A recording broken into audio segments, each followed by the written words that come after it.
something a little different today. We have a few slides, but not a lot. I really kind of want to hear from you guys today. So you guys have to participate in today. So I guess, so you heard my name. I'm Michelle Britton. Some of you may recognize me. I work in Fort Orchard right now, but I used to work down in Tumwater. And I originally pulled this project off the shelf for DOT in, I don't know, 2004. The first time it got pulled off, I was in the design office. And then it kind of got passed on to somebody else, and now it's back. So I'm curious, who here has been to a presentation on what we used to call the Belfair bypass? Raise your hands. So almost everybody. So when's the last presentation you guys were at? 2008? You were at that one? How about 2004, 5, and 6? Any of you had those? Anybody been to one before that, before DOT time? A lot. So those are all mystery to me. I don't know anything about those, but I'd love to hear it from you. So anybody want to tell me something that you learned back before DOT got it? What do you remember about the bypass? Somebody back here said they went to one of the old ones. Go ahead. Spending all the study money? Studies. So it was studied back then. What was the result of the study? It all got spent. Yeah. More studies. More studies. More studies. Yes, that was. So this is kind of a theme. I've heard this before. And it didn't get anywhere.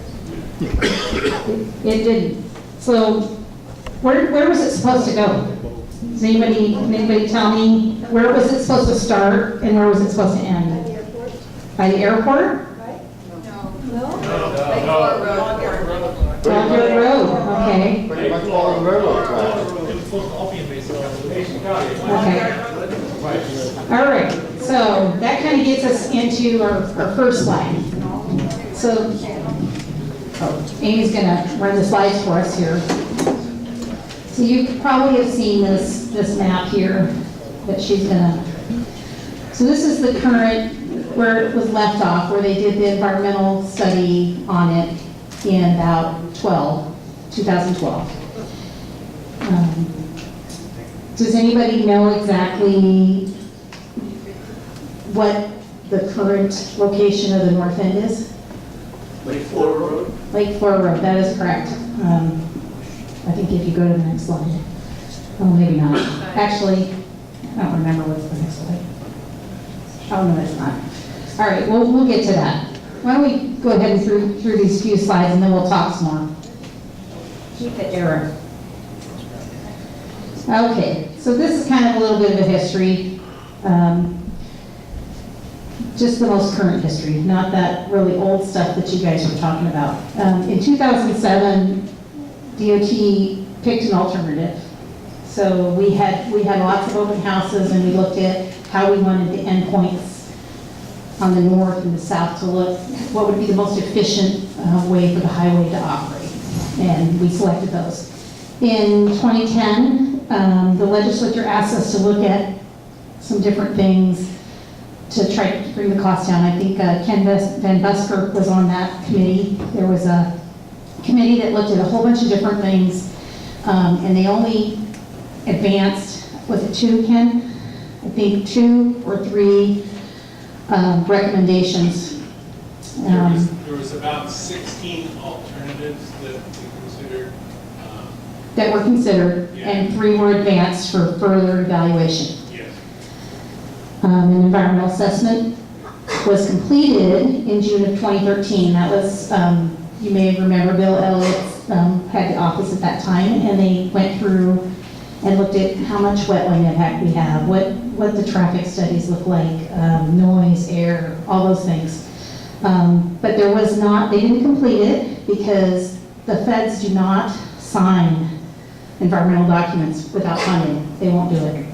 So But it's not throwaway, it's a lot of good information that we have, and it helps me because I wasn't around for that. And one of the big things that is important is how much wetland impact we have. It really affects a lot. If we have more than an acre of wetland impact, I have to do NEPA, which is a National Environmental Policy Act. If I have less than an acre, it's SEPA, so I have to follow a different path. And so they determined in that study, it was less than an acre. So that's kind of but it was just a little bit less, it was like 0.9. So it's something I gotta keep an eye on as we get going, but anyway, let's move on to the next slide. Okay, so you guys probably heard Judy say it's now the SR3 freight corridor. I know you guys all call it the Belfair bypass, that is the historical name. The legislature wanted to focus on the fact that we're trying to get truck traffic through and not delay truck traffic. Back when we looked at the traffic analysis, when I was working on it in like '06, they determined at that time, when they did the traffic analysis, that about a third of the traffic would bypass, only a third would bypass the Belfair. Because there's so many generators in Belfair. You have Belfair Highway, you've got all the different roads down there you guys are gonna have to teach me how to say that, but all the stuff down there, so only a third of it would go through. So let's see what else we got here. So anyway, we're focusing on freight traffic by changing the name, I guess. So in the Connecting Washington funding package, they put $66.9 million towards this. We haven't started spending that yet. We just hired parametrics, which doesn't say that. That's probably on the next slide. Anyway, so this is kind of a quick schedule. December 2018, we went through the process of evaluating consultants. We hired a consultant. We actually had them on task to just start we're going to be putting out I want to say put out hoses to count traffic, but I'm not sure that's how we do it anymore. I'm kind of showing my age here. They're going to be looking at traffic and verifying what kind of traffic will bypass. So that's kind of the next step. And today, you guys are the first people to get a presentation from me other than the commissioners.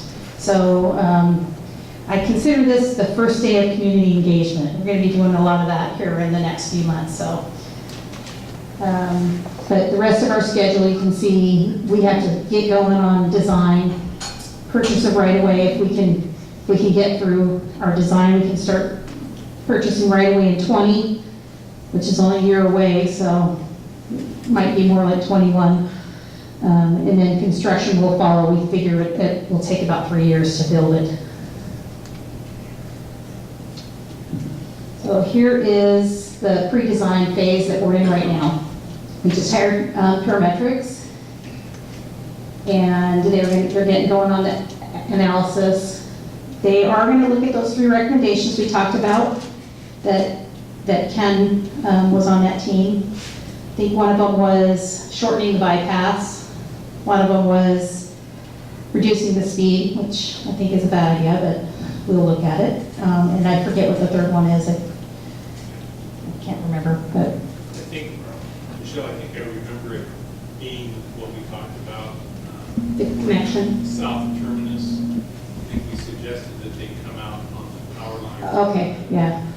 All right, so that gets us down to the connections. So who remembers, or actually you guys already said you remember, it's at Lake Flora. So this is where we left the freight corridor connection. This was selected in 2007. It was N3.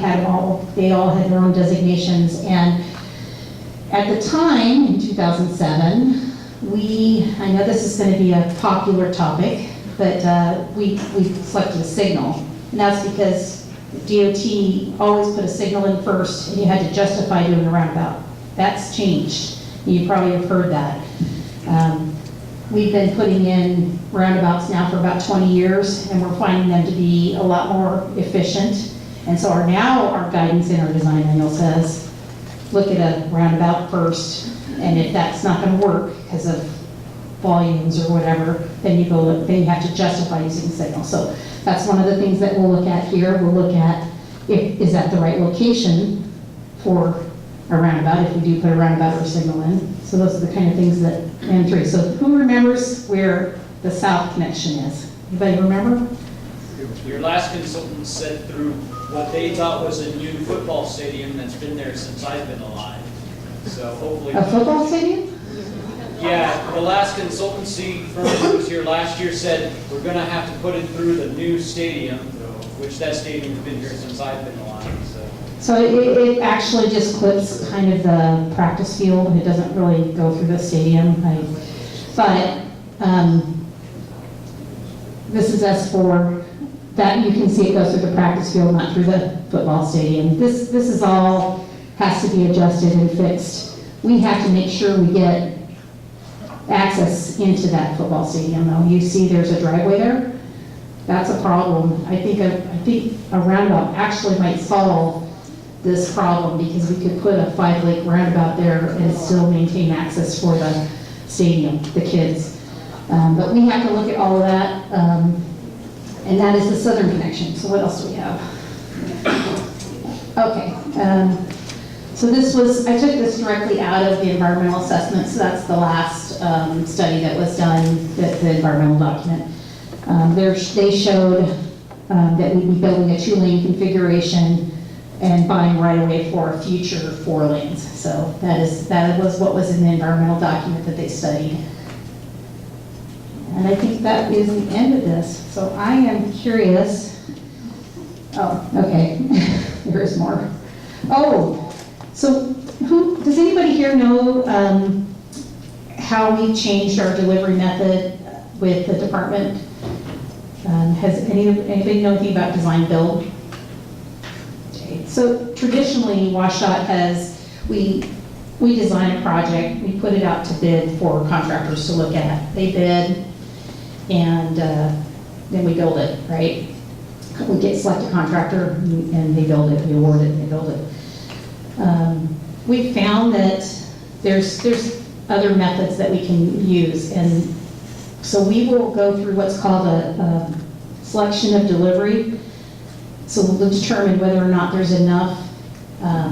If we think that we could hire a design construction team and only design 30%, and then let the contractor and their designer design the rest of it. If we think that they can provide enough innovation, then we'll go with the design build delivery method.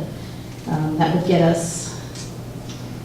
probably get us to construction a little bit quicker, which I think everybody told me they're tired of studying it. So I've heard a lot, just go build the thing, and that would help us in that respect. So that's something that we're getting ready to do. If we did go design build, we'd only have to design to about 30%, and then we go select a design builder, and then it's a team effort at that point. Would it increase the cost? Usually it doesn't, I don't know. They say that it can be cheaper, but I think it's really not, it's not one way or another cheaper or more expensive. I think in the long run, we've got a right of way that we have to buy, and I don't know if it would be cheaper or not.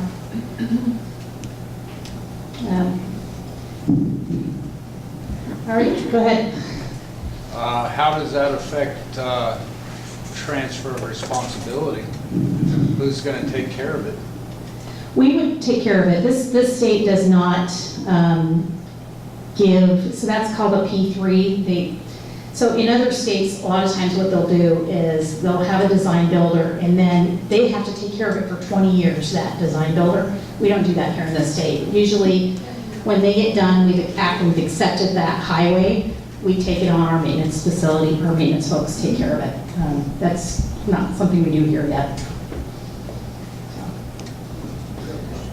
I'm sorry, what was your name?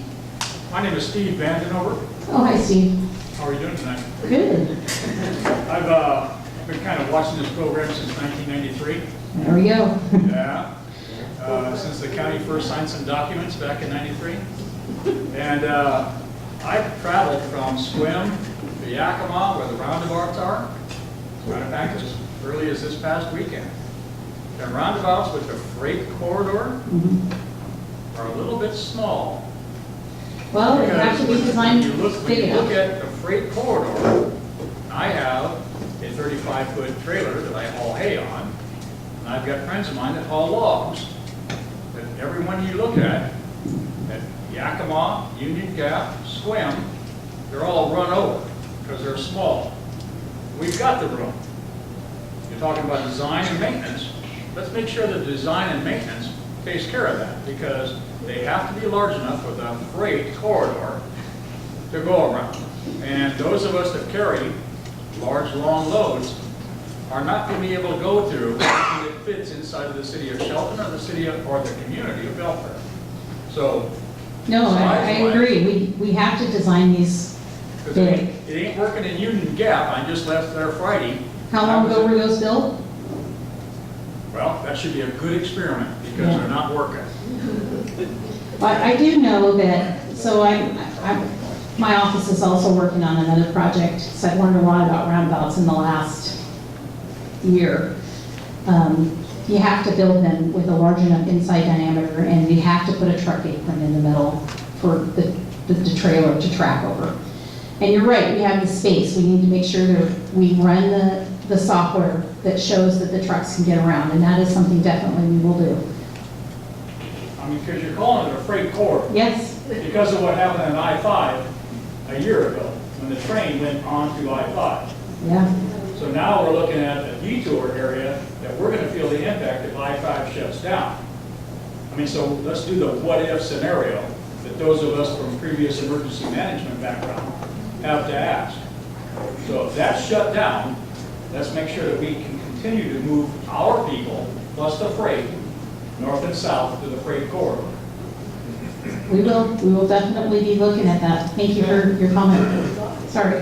I guess that, to amplify that a little bit, I guess that also goes for the same roundabout that they're talking about, splitting up for the kids that, Mason Transit? yeah. Yeah, I haven't actually seen anything about that yet, but Because if the corridor goes down for some reason, all that traffic's gonna be coming through town, and if that's not big enough to handle the large trucks, well, the designer that is working, I think the same designer that I have for parametrics is working on that one, so I will mention it to him. Go ahead. Sorry, did you say your name? I'm trying to learn people's names here. All right, Houston Hamilton, I'm a local real estate broker.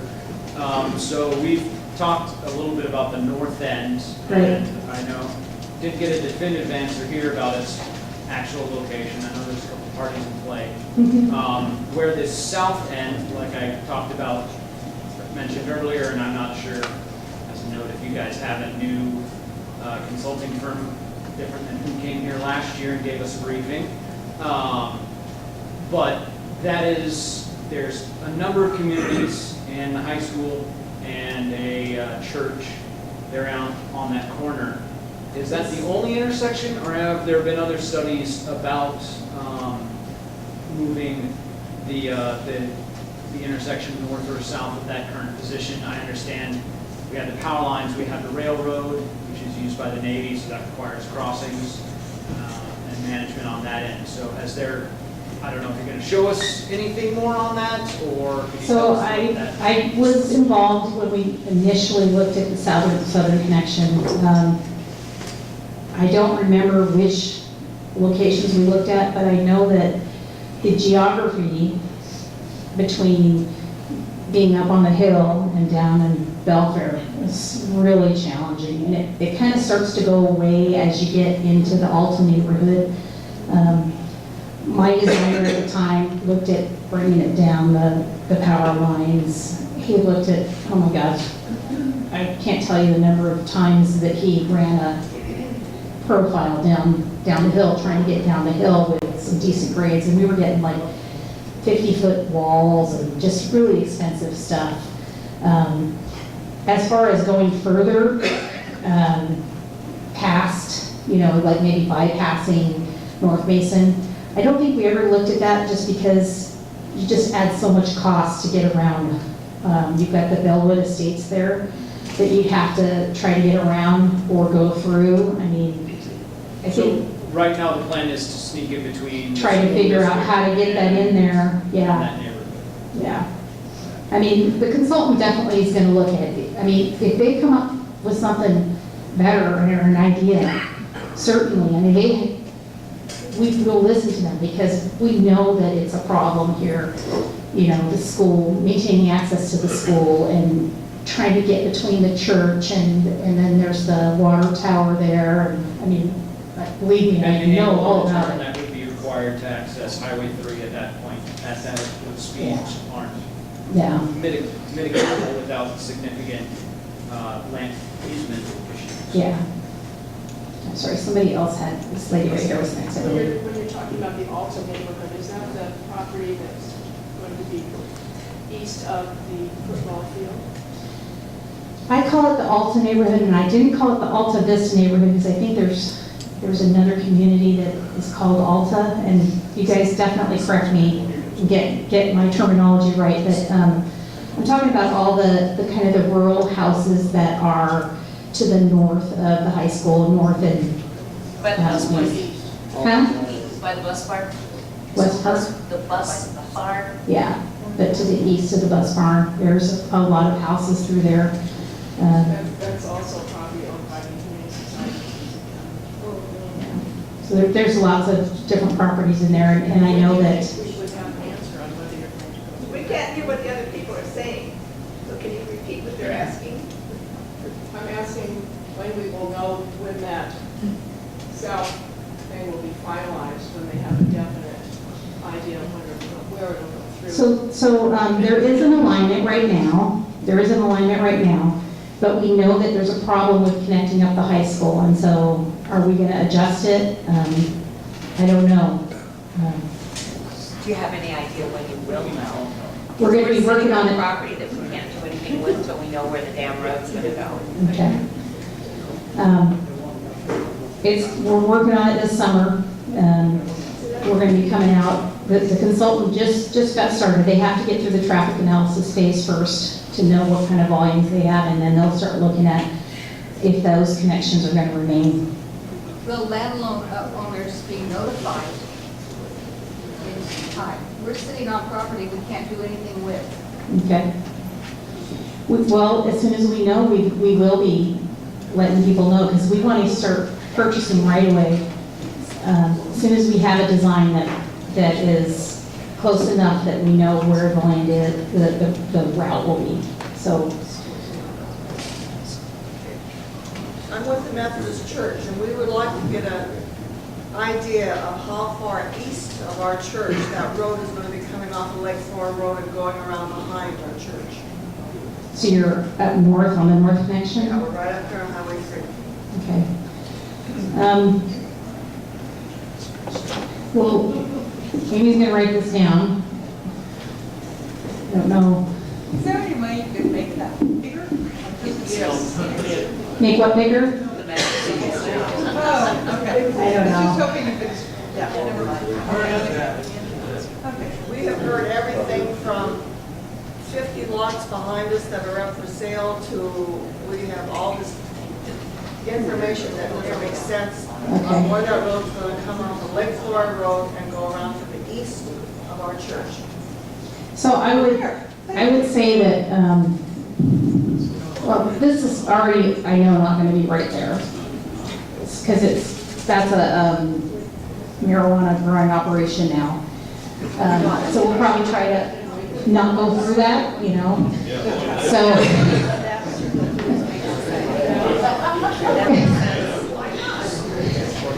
Maybe you guys want me to go through it, I don't know.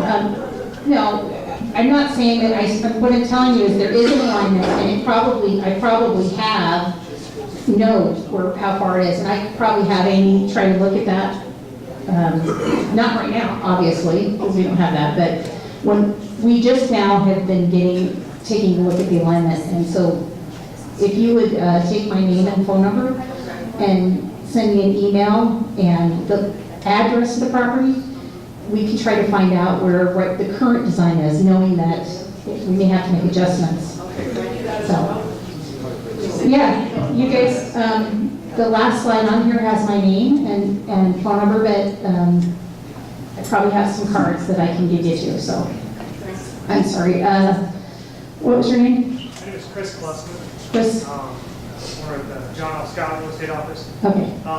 One question I'd love a definitive answer to, but why are we not taking advantage of our current investment in Mason Transit intersection that we're talking about that the county's involving? Why are we passing that investment from our community to make another intersection? Well, Lake Flora is already has a problem with accidents. When we selected the alignment in 2007, we looked at that, we asked the public, where do you want this thing to come in? Back then, everybody selected Lake Flora, and it is because it's a location where, I mean, even today, as I was coming down the hill, somebody got rear-ended right near Lake Flora. So, I mean, it is a location that could really benefit from the bypass coming off there, because we could solve two problems with one intersection. So that is, you know, I mean, when we get into, we don't even know, the legislature gave us $66.9 million, right? Is that going to be enough? One of the first things we need to do is check our, you know, do an estimate. Is that going to be enough to build it? And then we need to be looking at, okay, if that's not enough, how do we solve that problem? Is it coming in at Wild Yard Road? I don't know. Those are probably all things that we'll look at when we get to that point. But right now, we're just starting back up. So, and there was a guy over here that's been very patient. What was your name, sir? Ed Amick. Ed? Do you have the schematics that Ken was talking about, the three possibilities? Do you have anything that you can show us with that? The three what? The three areas that you could go on the bypass. The options. Three different options. Proviso report. Oh, the proviso report? Well, I don't have it with me. I know that it is online right now with, so Mason Transit, when they just did their study, they uploaded a bunch of documents. It is on their website right now, their documents. So you can go there and read it, or you can ask Ken. But yeah, there's that report is online and available. Maybe we can put the summary on our website when we do that. Just the summary page. He's talking about the proviso with the recommendations that were moved forward by that team. Ken? I just wanted to mention about that proviso group, there was only 2 citizens on it, and the rest were all Department of Transportation employees, but we did look at a bunch of alternatives, and I think it would be beneficial for folks to look at that. But along with that, following up with Mr. Husband's comment, I know the county's set to send a proposal to you about a connector between Romance Hill and the freight corridor. To me, that's a pretty, it's not, it's a real controversial thing in the community. A lot of people want it, a lot of people don't. There were plans, and I think there still are plans, to put a connector to the freight corridor from the Mason Transit Authority's roundabout. To me, that makes a lot more sense than Romance Hill connector. So I shared this with Ken before the meeting, and I'll share it with you guys.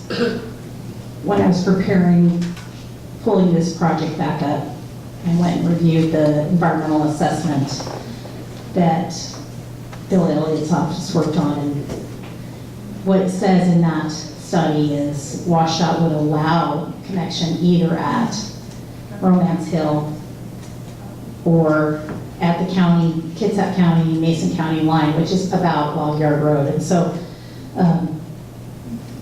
we're not saying that we'll build it. What we're saying is if Mason County decided to connect up, that would be an okay location for a public intersection. That's So, ridiculous. Why would they do that? That's just ridiculous. Yeah. I'm sorry, ma'am, go ahead. What was your name? Kim Wilson, Reed Real Estate. So if you're looking at alternatives or moving the north connection probably east to avoid going through the marijuana grow place, that's so important. Why? It's expensive, is what it I know. is. Why couldn't you move the south connection a little further east where there's more land and avoid the school? Yes. Well, that's something we would look at for both of them. I mean, Lake Florida does not have to come into SR3 where it does. If we moved the roundabout south to get away from that development, we could bring Lake Florida into the roundabout and not into the other section 3. So those are the kind of things that roundabouts allow you to do. And you're right, that's something we want to do. If we put a roundabout in, can we move it this way to try to, we have curve issues though on the other end. The south end is not quite as easy as the north end. But yeah, we will definitely look at that. There's a little ways that you could, I think you could go east on 302 to avoid the high school. We still have the curve problem though. You got a really super sharp curve that you're gonna have to deal with, so. I saw, I'm sorry. Yeah, what was your name? Well, my name's Constance Simpson, and we just mentioned a connector road at Romance Hill Road. Yeah. So, Yeah, and in fact, that's on the commissioner's agenda Okay. for tomorrow, for them to expend $2 million county money to do that project. But people were talking about maybe a connector at the Log Drive Road area. Is WestDOT going to allow multiple connections So- from the freight corridor to the existing Highway 3? so right now, the environmental document says we would allow a connection at the Mason-Kitsap County line and Romance Hill. There's already an intersection planned kind of in the Alta neighborhood because we have to hook people back up. I don't know which road we're splitting, but there is already a public intersection there that was studied and is in the environmental assessment. So those are the 3 public intersections that would be along the. So are you going to allow Could- frontal roads along this for the county or developers to put in and then access onto this freight corridor? Well, if a developer decides to put a frontage road, they'd have to come in at one of those identified connection points. So, yeah, there's certainly, they can build a frontage road like they do in I-5 or whatever. Sorry. What about coming in right between Rite Aid and Donald Scott where there's a shopping light? We did look at that. There's a lot of water that comes down the hill there. There's a lot of water all over. Yeah, there is, but there's like a lot of streams and stuff, and I don't know. I mean, I can't remember. I do remember looking at it and remember thinking environmentally it was really kind of a bad idea. But you got to remember, this is my 10-year-old recollection of looking at that. So, I mean, we could look at that again, but, or the county could if they would like to. I think it would be a pretty expensive connection. I'm sorry, sir. All right, Steve Bannon over again. Like I said, I've been watching this since 1993, and I've more than counted, just in studies alone, either paid for by the county or by the state, over $12 million in studies about what's been going on for the freight corridor. And what I'm hearing again tonight is we still don't know as to what's going to happen from the north end of this county to a connector that could impact our neighbors at Alta or Davenport or anything else. I'm hearing, I don't know so many times. Well, I'll tell you what we do know, though. We know. Tell me what we do know. What we know is we know the middle part. We know Seriously, honestly. Honestly. We have a designed intersection in the Alta neighborhood. We do not have a connector in our design at all, not at Romance Hill, not at Log Yard Road. We have a connection on the end at Lake Flora that probably needs to be moved. We know that, just because things change, right? And then on the south end, we know that we've got a problem to solve for that connection that was studied, because we have to hook up the high school. We can't take their access away. That's where all their football people come in. So we know we have a problem to solve to keep that intersection there, and that might be moving it. So we know a lot of the stuff in the middle, it's the endpoints that we have to look at to adjust. And it's design, it's not really studying.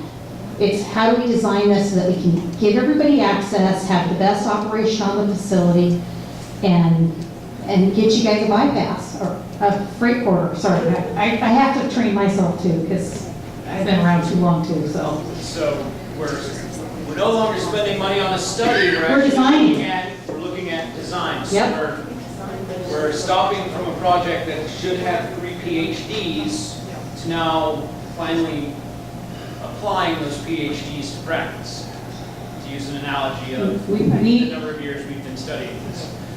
I mean, we have to update our traffic analysis. That's not really a study, that's just, you gotta know what your traffic volumes have done over the last 10 years. Because I can tell you from experience that what we project and what actually happens isn't always the same thing. We need to know, well, and it's good, actually, in a way, it's really good, because we can see how the traffic grew in 10 years. And we'll be able to look at a growth rate and say, hey, this is the growth rate, it's not a guess anymore. We know how it grew. So. Has anybody driven down Romance Hill? I have. It's not my favorite place to drive. It's very steep and windy. I'm sorry. Speaking of Romance Hill, I was at the last meeting, and Ruth was here to correct me if I was wrong. But I thought that the folks that were standing up there talking about Romance Hill said that Romance Hill was off the table because of the grade and everything else, and because of the potential of large trucks and everything else coming down, that they pulled that completely off the table. Hey, Randy, you want to talk to that? Because I really don't know what presentation it says. Do you know? Is it Mason County? Yes, there's a lot of stuff that has to do with all that, though. It's not as simple. If you mind, I'll touch on a couple of things real quick. Sure. Sitting back here. First of all, the intersections on both ends, because we're all working together on these things, and we all have different engineers that look at concepts too. If the money comes up short, one of the things that'll happen is they'll ask them to make it shorter, to bring it to the Long Yard Road. If the money's still there, you have 2 failed intersections. You have a failed intersection at 302 and a failed intersection at Lake Flora. Lake Flora. So right now, that's where they're originally started. But now, on the 302 access, there's other opportunities that may come up. Right now, as you said, it's screwed any which way you go. Even if you were able to get through there, you're still going to take out the Girl Scout camp. There's some discussions about trying to bring it up to the original design, bring it up by the bus garage, which would be a replacement of the bus garage, bringing it to a roundabout, and perhaps even bringing 302 the back way to there, and creating a local access for Bellwood Estates. As for the Romance Hill connector, or the other connectors like the one down here at John L. Scott. The one at John L. Scott, the county looked at it, it's almost $60 million, it's not gonna happen. That one right there has the steepest entrance and streams. Yeah, and the streams, everything that are there, it's not gonna happen. Going down east off of where 302 is to try and take it to the east, look at Bellwood Estates, as soon as you get past there, it all drops off, and that's huge money. Anytime you start trying to talk about putting a bridge up, so that's why they have to bring it before that. As for Romance Hill, when it was originally built, was built specifically for the connection to the bypass. That's why they spent the money, that's why they built it. The reason why is, when we looked at all the different aspects, all the different places you can try to connect, there was no comparison in dollars on how much it would take to do it. You're looking at, the next one I think above it was $21 or $24 million. That's a $6 million road at tops. It's even less than that if they do a few things up on the top. But it's not supposed to be a thoroughfare. It's just supposed to allow access up there to the top of the hill and to be able to use that road in case of catastrophe the fire departments and the sheriff's departments have all said, in case we have these catastrophes, we need another way to get through town and get out of town, because we have trusses on both ends of this town. So if you put all that into place, there's a lot of things that are going on. It's definitely not that simple. But right now, the Romance Hill Connector is the only one that's even close to being viable, because the county has to pay for it. They're not going to pay for it. And the other one, the Log Yard Road, is past the trestle. So again, if we have a catastrophe, you're not going to be able to use that. And that one would already most likely going to be built by the developer. So that means no money out of the county. That means the developer builds that to make their properties worth a lot more money. And I can vouch for knowing what I know back from 2005, geographically, it's extremely difficult to connect the bypass to SR3, what we'll probably end up calling the business loop. We looked at it and it was walls, expensive construction. So there was a gentleman back here that's had his hand up like half the day. No? Okay, never mind. He's all right. Okay, I'm Herb here. Hi, Herb. Let's assume that we're going to get a freight corridor built and running. How is the freight going to move through Allen? The way I foresee it, all you're going to do is back it up, and they're going to sit on this freight corridor and still can't get out of here. So where are they going to be backed up for? Right in Allen. I mean, you can't widen the road. It needs to be more than one lane in each direction. There's no turn lane. You got to remove all the houses if you want to do anything in there. That's never going to happen. I can't solve Alan's problem. I can only solve Belfair's problem. What about the gentleman behind you? There, you had your hand up. No? Yes, guys. I'm Kenny Cox. I live in the Kenny Cox. Hi. I live in the Alta neighborhood. Okay. I've emailed you before. Oh, yeah. They call it the Alta Brook neighborhood. Alta Brook, thank you. Thank you. I appreciate the correction. When you use the South 4, I guess, plan for the south side. S4? Yeah, from what that had last time, right in between there, so you have the Coulter Creek has a giant ravine right there, and on the other side of that, there's a immense, not immense, but a giant wetland that goes right through, and the road was parallel and going right in between the two of those. So shortening the road, I think, going through the bus barn is really going to change your plan of not having much of a wetlands. But you talk about going through the neighborhood, that there's an intersection plan there. Yeah. Where is that? Do you have a picture of that? I do have a picture of it. I can probably clip it and email it to you. I think the people in the It's in the environmental assessment. the people in the neighborhood they're quite Curious. interested in what you're going to do there, and there's a lot of talk about what's happening, but everybody just says, well, see you next time. So the ravine, it's interesting that you talk about this ravine, because back when I was working on it, I don't remember the ravine, and I read the environmental assessment about a bridge that crosses this ravine that you're talking about. And the surveyor that I had back then said to me, you know, if you just move that alignment a little bit this way, you don't have to go over that ravine. Which, I don't know, maybe they were trying to avoid wetlands. Anyway, we will definitely look at that now that I know that it's there. I didn't realize back then that there was a ravine. I don't think we ever caught it back when I was working on it, so. It's pretty basic. We bought property in 1989. You what? We bought property in 1989. Okay. I've heard about the Belfair bypass since then. Yeah. My question to you, and there's plenty more in here that's way before that. How long does it take to study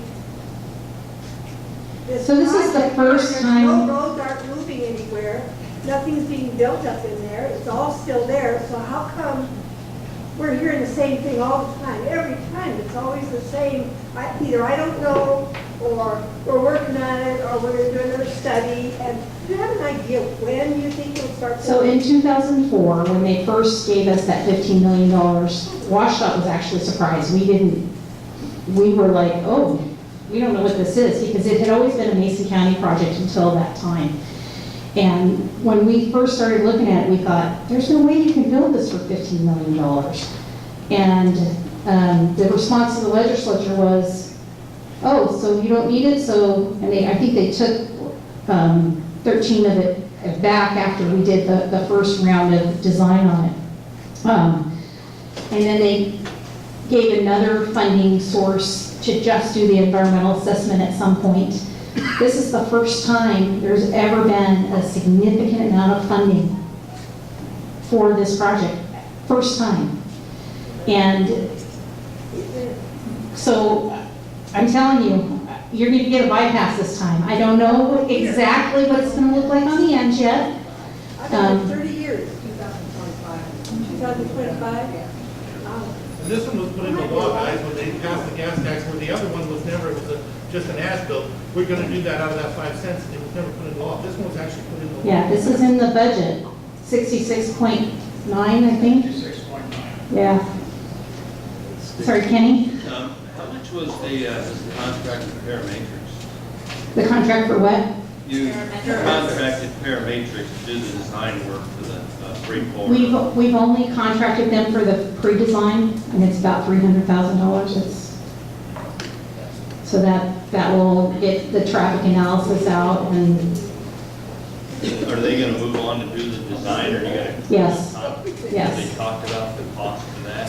I have not had them estimate it, but, you know, it'll be several $1 million we'll take out for the design, and I don't know how much on the right of way, so that's why I said we need to do a cost estimate that shows what we're gonna spend on design, what we're gonna spend on right of way, and then what will be left. Do we have enough for the construction? Do they have to do an environmental study again as well? Well, that's, Because last time that was $7 million. oh, I don't think we spent $7 million on So that you EA. had $12 million and you did a study. Well, I thought that was for the environmental, and, because we didn't come up with a road. What- So I don't think they spent $7 million on an EA. If we can stay below 1 acre of wetland impact, we don't have to do an EA over again. We will do SEPA and not NEPA. That would be a huge savings, because it is pretty spendy to do an EA. It's probably not $7 million, so it's probably more like $1 million or $2 million. I was just going off of what they funded the project for and how much. Yeah, I don't know, I wasn't around for it, and I haven't looked it up, so. Somebody over here, what was your name, sir? Rob Mansfield. Hi, Rob. So I live on the north end, right, I live 300 feet northeast of Lake Flora Road. Okay. So my question is, what is your easement that determines your wetland impact? What do you mean? How far, well, you've got a 1 acre wetland impact. So that's how much we're allowed to impact. So let me So tell you what what's the your- definition of impact is. We would have to excavate and remove the plants. If we purchased, so say we are required to purchase a 200-foot, width of right-of-way. That wouldn't necessarily mean impacting all that, every bit of wetland that's within that 200 feet. It's only what we would excavate and fill and remove the plants for. So until you get into doing final design, you're not going to know exactly how much impact. So right now, you're allowed 9/10 of an acre. Well, right now, the estimate that they came up with when they did the environmental assessment, when they did rough design, they did a roadway, 2-lane roadway with ditches, was 0.9 acres. So, and that was with a rough design, without the details of where's your water quality going to be, where's your, where you're going to put your ponds, those kind of things that take a lot of design detail that you can, when you have a lot of undeveloped land, it's a little easier to deal with that. I understand that, I just want to know how close you're going to get. But it's something we need to watch. I We've know got to how watch close it. they let residents get. Yeah. Oh, there's buffers, yeah, we'll have to, if you get within the buffer, then you have buffer impacts, and so there's all kinds of different things, and I don't pretend to know completely how it works. I just know that actual impact is one thing, buffer impacts are another thing, and they somehow calculate them together to determine what your impact is and what the threshold is, so. Sorry, ma'am? Would you be able to go back on the timeline? Sure. Just one more time. Yeah. So the timeline, she's gonna pull that back up. One more. No? Right away. So there's a rough timeline right there. We're in pre-design right now. We got a little bit of a late start. It took us a while to get our consultant on board. In the pre-design, I'm sorry, I didn't mean to interrupt you. Is that when you're doing the traffic study, or is that in the preliminary engineering? We're supposed to be doing our traffic study, and we're supposed to be starting to engage the community. Those are the two things that we were asked to do during pre-design, which is why I jokingly said that you guys are my first engaging the community. I know you didn't get that joke, but. No, I didn't. I'll get you next meeting. 25, I'm throwing a big party. If it happens in 25, you're gonna have a party? Big parties at my place. Okay. This lady was next. Hi, April. I was wondering, if we have a $66.9 million budget, how did they come up with that budget when they don't even have, in light of accounting, to determine what they're going to spend on what? I do not know how they came up with that budget. I probably, there was another office that was working on this when they did the EA. They probably gave them some figure, and hopefully they inflated it. I would hope that they inflated it with time, but I don't know exactly how it got to where that figure is. Just to kind of touch on that similar question. With your experience now, light roundabouts and the distance we're talking about, what is the likelihood that 66.9 million actually builds up for a route? I mean, is it 90% chance that's enough money? Is it not even close? I mean, you guys have some ballpark idea that 2 roundabouts and 5 miles of road may or may not hit $7 grand or $7. So roundabouts are only a little bit more expensive than signals in the traditional sense, but that's most of the time because of the right-of-way.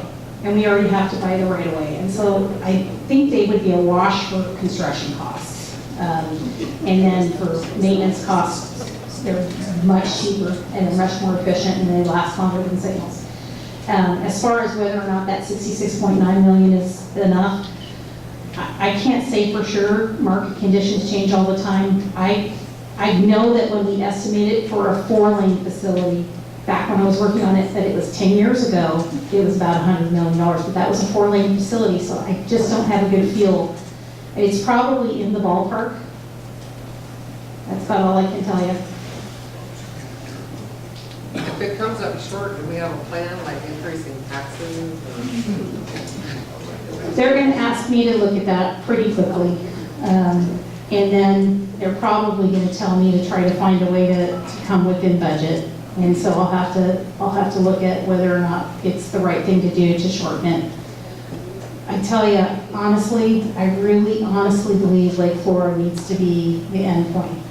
I mean, mostly just because it's just a problem we're going to have to fix anyway. I mean, but if you don't have the money, you don't have the money. So it's hard to say where we'll end up. Yeah. I gotta ask this, you're talking about a 70% that contractors are going to be doing on a design, and then the government and the state's going to be doing a 30%, and you're going to be working together on this, right? So the way that design build job works is I have a consultant right now, I have parametrics. Or you have an internal design office, one of the two. You get to about a 30% design and then they put out a request for qualifications. People that are interested form teams of a design firm and contractor. They form teams and they submit their qualifications. You shortlist it to 3, and then they go and they put together. You have to put out what's called a request for proposal that will say these are what is required for you to design this. It has to be in Belfair. It has to be, I mean, the different things that are required, the drop dead, you know, these things have to happen. They put together a design at that point that may make changes, may, you know, change the alignment or whatever, depending on what you say they have to do, what's required. That's why this, the project delivery method, we have to determine, do we really want them to use innovation to bring the cost down, or do we want to say this is where it has to be and there's no room for innovation? I mean, those are things that we have to discuss and decide before we change the delivery method to design build. Right now it's bid build, but So the contractor will be providing as-built drawings to the state, and then there'll be some collusion between the two and figure out what the contractor design is supposed to entail. I know there's going to be some additions to it. yeah, I haven't actually been through a design build project, but my designer would not, they would be excluded from working with the contractor and doing it and putting together a team because they would have an unfair advantage. But you're right, they design it and then they have to give us plans and as-built them, and those become part of our archive with the department, and then we take on the roadway when we accept it. What I'm hearing is if you have the 70-30, I've worked with contractors before, and they've got some real weasel words to get around contracts, and I mean, that's just the way they work. But to get back to the point, I can see if you're working a 70-30 contract like that, I can see where the contractor's going to be going, well, I didn't read up that intention like that, so there's going to be a cost overrun. And I see that cost overrun laying right under the table of everybody in this room here in the area, So the way it works is so the way a design build project works is they have kind of a top amount that we will allow, and they know that going in. And if they come over that amount, then we can't even award it. If we have a bunch of people that are under that amount, we open, and they're held to that amount unless we decide at some point that there was a requirement that we forgot that absolutely has to be done. You know, we have to have, you know, whatever it is that we could come up with. For instance, the Tacoma Narrows Bridge, when they built the second Tacoma Narrows Bridge, that connection at 24th Street was not included in part of that design build project. It was one of the first ones, and the department finally decided we've got to have a connection there. We should have told them that that was a requirement of the design build, and that was a change order. So there's very few change orders under design build projects, but it does happen, if that makes sense. Go ahead. Hi, Bob Harris. Hi, Bob. Do you know what the speed limit's going to be on the? I read this it was in the EA. I'm sure it's probably 50. 50? The intention is to keep it a fast pace, yeah, to keep it, you know, they just changed that from 55 to 50 up on the hill, and I would assume we'd keep it coming through. Down to the southern areas, and then it's 35, I think. Around the curves, in Allen, or in Allen it's 35, yeah. Yeah, so it would kind of slow down. Yeah. Go ahead, sir. So with this diddly intersection getting improved and all that, one of the reasons for it going down to 50 miles an hour was because of the frequent. Lake floor. So you're actually making a bad number start to go away, and you're going to maintain 50 miles an hour? Well, it would start out at 50. A lot of times they do speed studies to determine. Yeah, very quick. Well, they wouldn't, the roundabout will not determine the speed. I'm sorry. This gentleman hasn't asked a question yet. Why don't you go ahead? My name is Don Katie. Hi, Don. I first saw Jeffrey Belfair bypass in January of 1959. Yeah, I heard it was a long time ago. The reason it didn't get built in is the commissioners had agreed on the county to build it. And that fall, there was an election, and the South End commissioner changed their mind. I think I've probably been to 30 or 40 meetings at least on this subject. schools. Hold on. Really? Oh, there you go. Thank you. Hold on, let me just turn that off. I forgot to do that before I put it in here. That's my son wants on the Wi-Fi. Too bad. Anyway, you were saying that in the 50s, that was the original I concept? actually saw this, rough sketches for it. Well, when I think of the State Department of Transportation in recent years, I think of the ramps in Seattle and I-5 that flew out in the air. And the ramps in Squally Valley that missed the other side by 12 feet. The pontoon for the second bridge on Lake Washington that sunk. And I think most people in this room all think the same thing. We want and need that bypass. You've got your hands full, we're coming into something that's already a sore spot in this community, in North End. And my advice to you is to build the damn road. Well, that is a message I have heard, and I completely get it.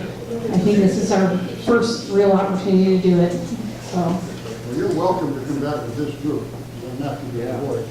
Anytime you want to, you just get in touch with us. And we'll have as many meetings as you want to have. And if you want to put a 2-hour show up with everything, do it, because the community is ready for it, and they'll support you if you'll give us the information that we need. All right. You can have a wonderful relationship here, or you can have a very sour. Well, that's why I brought Amy here today. Amy was I know she's freaking out here, but it was a difficult project, but we were just in Belfair for 2 years, and we wanted to keep the connections that we made. I'm really glad they gave us the opportunity. I have one other piece of advice, and I know you don't care for this. Well, I hope you get started and spend that money before they have to pay off Bertha over there. That's $640 million, and we got our money shoveled from us out so many times. If it happens again, it wouldn't be very pretty. That would be really not good. That would be, I understand that it's political. yeah, Thank you. sorry. Is there an assurance that WestDOT will continue to maintain in perpetuity the existing Highway 3 that goes through Belfair now? There's nothing in writing, but what I've always seen was that we maintain it as a business loop. And I think that's kind of the general thought, is that it would be a business loop like you see in Squim or wherever else. No, but Squim was a bypass, and They that didn't maintain Washington it? Street is maintained by Okay. city. Well, Slim is also a city. Yes, okay. Sure. Belfair is an unincorporated, correct? Right, so. Yeah, there's nothing in writing yet, but we'll be talking with Mason County, and I think right now the thought is it would be a business loop, but Two highways still, you have 106 and 300. yeah, They can't disconnect. that's true. We have 106 and 300 that connect downtown, so we have to maintain that business loop. That's a good point. So we're gonna call it a business loop. Okay. That's my thought, and I've heard other people say it too in the department, so. Just rename it Chris Road. Go I ahead. have a question. Do they have any anticipated developments for housing areas along this road? We had understood they had issued building permits for over 50 homes for that property that's back behind the Methodist church. Because I'm not with Mason County, I don't know the answer to that. That's probably, Mason County Community Development would know that. It'd be related to the roads that are going to go back there. Yeah. That's another reason we need to get out there and start buying property. They start building stuff that makes it harder. They let the school district know that.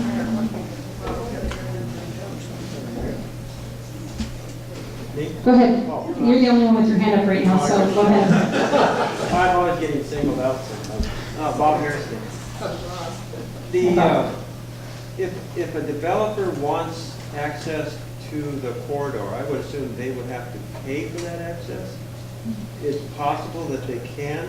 There's not going to be driveways to the corridor, allowed to the corridor. There's only going to be those public intersections we talked about. One would be allowed at the county line, one would be allowed at Romance Hill. So what they would need to do is build a frontage road and connect up to that connection point. Okay, one more. I've heard three problems here. One is that the 302, the roundabout there, I don't know how you're going to build something like that. Second one is concerning people in Allen about the influx of traffic. And the third one is that people in Alta are going to get displaced, and there'll be a lot of money involved in buying them out. How about if they go down the Power Line Road, make a roundabout down by the PUD station, and then continue it on to the other side of Allen? Yeah. Under the power line. It wouldn't cost them anything for the property. So first of all, most of the time, power companies don't really want you under their power lines, and they don't allow it. But it's legal. We did look at, I know that we looked at that alignment back when we were working on this the first time. I don't think it was a super successful design as far as coming down the hill. It's pretty steep. You're not quite to where it starts to come back up the hill in that location is my recollection. But we've got to look, if we start to have problems connecting up that location that is selected, the consultant's going to come up with solutions that they think could be cheaper. I mean, really what it comes down to is how can we do this and maintain the operation of the highway and with the least amount of money so that we can stay under budget. So they'll be looking at that stuff as soon as they get working on it. So you were saying that, where a crop circle can't be achieved or whatever, that, a light system just has to go in, right? So down at, there should be like maybe a light solution down at this intersection by the high school. Maybe trying to put in a roundabout is just not possible. I don't know if it is possible, but I will tell you this, where it's designed right now, you can't connect up the football stadium that close to a signal. You can't do it. Oh. So we have a problem to solve. I don't know what the solution is. We will be looking at roundabouts. If that doesn't work, we'll be looking at a signal maybe in a different location, maybe a roundabout in a different location, but we've got to keep access somehow. So, like I said, that's a problem we have to solve. So.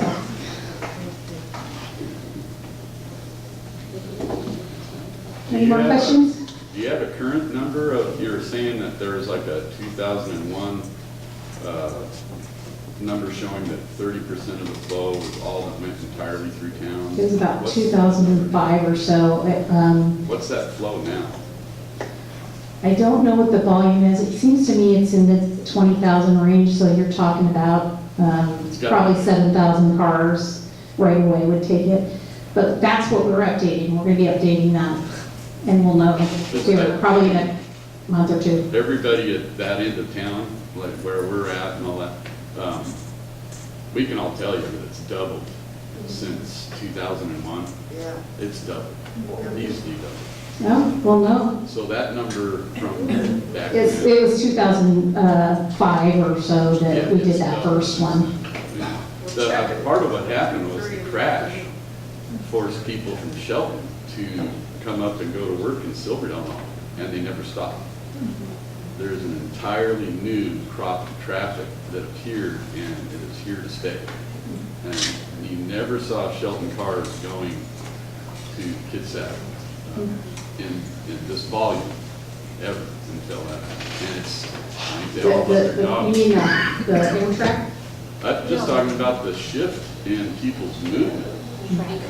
It's not the same movement as it was in 2002 or 2009. That's why we have to update it, because things change. Yeah. There was no commuter. Just something else to add to the necessity for this bypass. When they had that train wreck out there on Interstate 5, they were following half of the I-5 traffic right through Belfair.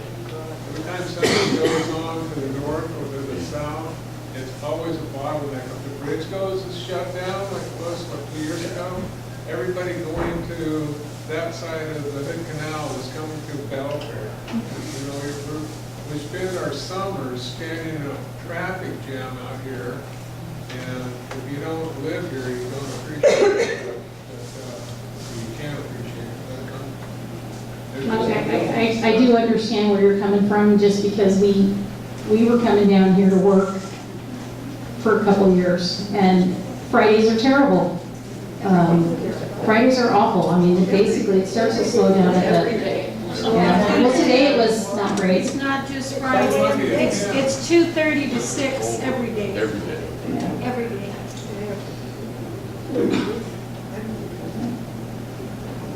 Well, thank you, everybody, unless there's another, well, one more. Do you have any results of the vehicle count that the state just did? They just had their counters out, I know on North Shore, South Shore, and up on Highway 3. That was not me, and I had heard that there was counts out, but I still haven't figured out who was counting cars. It wasn't us. It's on state right of ways. I mean, it's not like the county's going to put counters on state roads. I don't know, it wasn't this project that did it. We have a transportation data office that counts certain sections of they'll like count Belfair every 7 years, and so it may be that they've done that, and we'll definitely pull whatever current data there is before we get our consultant counting more cars that don't need to be counted. So, but they might not, it may be just volume counts. They might not tell us, how many trucks or where people are going, and we need to have that information too. So it might not be the right kind of counts, is what I'm saying. Thank you very much. Thank you. I'd be happy to come back once we have a little more information. I hate telling you I don't know, but I'm not going to tell you if I don't know.